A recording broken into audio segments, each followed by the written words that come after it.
اہم خبر ہے، حافظ آباد میں موٹر وے M4 پنڈی بھٹیاں کے قریب مسافر بس میں آگ بھڑک اٹھی۔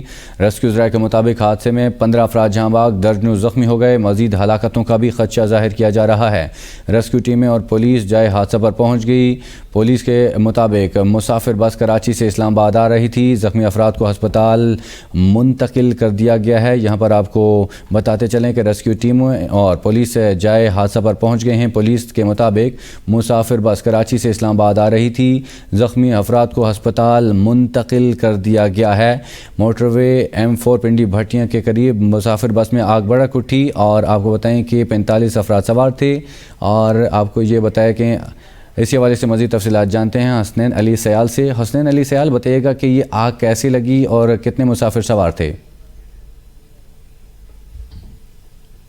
چھری کے قریب پیش آیا جہاں پہ مسافر بس میں شارٹ سرکٹ کی وجہ سے آگ لگ گئی۔ آگ کے نتیجہ میں تقریباً 35 افراد جو ہے وہ موقع پر جاں بحق ہو چکے ہیں اور 12 افراد شدید زخمی ہیں۔ جو 12 افراد شدید زخمی ہیں ان کو THQ پنڈی بھٹیاں منتقل کیا جا رہا ہے اور ان میں سے بھی اکثر کی حالت جو ہے وہ تشویشناک جو ہے وہ بتائی جا رہی ہے۔ ان کو فیصل آباد جو ہے ریفر کیا جا رہا ہے۔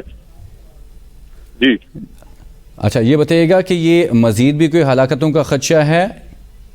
بس میں تقریباً 70 سے 75 بندے جو ہے وہ موجود تھے۔ ان میں سے اکثریت کی حالت جو ہے وہ نازک بتائی جا رہی ہے۔ یہ 35 افراد جہاں بحق ہو چکے ہیں۔ مزید جو ہلاکتیں ان کا بھی خدشہ ہے۔ ریسکیو 1122 کی ٹیمیں موقع پر نہ وجہ سے ان کی تاخیری حربوں کی وجہ سے جو بس ہے اس میں آگ زیادہ بھڑک اٹھی اور بندے جو ہے وہ ایگزٹ نہیں کر سکے۔ مسافر موقع پر جاں بحق ہو گئے اور جو زخمی ہوئے ہیں ان کی حالت بھی تشویشناک بتائی جا رہی ہے۔ بہت شکریہ حسنین علی سیال، آپ ہمیں تفصیلات سے آگاہ کر رہے تھے۔ حافظ آباد میں موٹر وے M4 پنڈی بھٹیاں کے قریب مسافر بس میں آگ بھڑک اٹھی۔ ریسکیو ذرائع کے مطابق حادثے میں 35 افراد جاں بحق ہو گئے، درجنوں زخمی بھی ہوئے ہیں۔ مزید ہلاکتوں کا خدشہ بھی ظاہر کیا جا رہا ہے۔